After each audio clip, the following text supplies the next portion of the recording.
ఈరోజు మనం కల్కి మూవీని చూసిన తర్వాత చాలామందిలో వచ్చే డౌట్ గురించి మాట్లాడుకుందాం.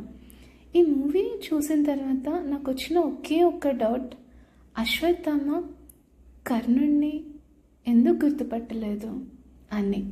దీని గురించి నా అభిప్రాయం ఏంటంటే, ఈ మూవీలో చిన్న క్లూ కూడా ఉంది. ఈ మూవీలో కృష్ణుని చూపించేటప్పుడు కృష్ణుని మొహాన్ని మనకెప్పుడు చూపించరు. అంతేకాదు, అశ్వత్థామ ఆ పాపకి కర్ణుడి గురించి చెప్పేటప్పుడు కర్ణుడి మొహాన్ని మనకి చూపించరు. ఎందుకంటే అశ్వత్థామ 6000 సంవత్సరాల నుంచి తపస్సు చేసుకుంటూ ఆ గుడిలో ఉన్నారు.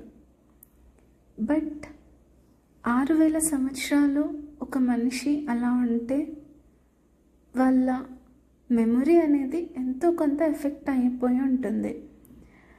మనం చూస్తూ ఉంటాము, మన ఇంట్లో ముసలి వాళ్ళు కూడా ఒక్కొక్కసారి చాలా రోజుల కింద చూసిన వాళ్ళని గుర్తుపట్టడానికి ఇబ్బంది పడుతూ ఉంటారు. ఈ మూవీలో కూడా అలా జరిగి ఉండొచ్చు. కానీ అశ్వత్థామకి అర్జునుని మొహం చాలా బాగా గుర్తుంటుంది. అర్జునుని మాత్రం చూపిస్తారు. ఎందుకంటే అర్జునుడితోని అశ్వత్థామ ముఖాముఖి యుద్ధం చేస్తాడు.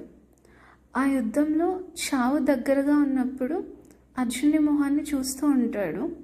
అందుకని అర్జునుని మొహం గుర్తుండి ఉంటుంది. ఇది ఒక థియరీ మాత్రమే. ఇంకొక థియరీ ఏంటంటే, అర్జునుడు చిరంజీవి కాదు, అలాగే కర్ణుడు కూడా చిరంజీవి కాదు. కర్ణుడిని చనిపోయినప్పుడు కృష్ణుడు ఒక వరం ఇస్తాడు అని కొన్ని పురాణాల్లో రాసింది. మహాభారతంలో కాదు కానీ వేరే కొన్ని పురాణాల్లో.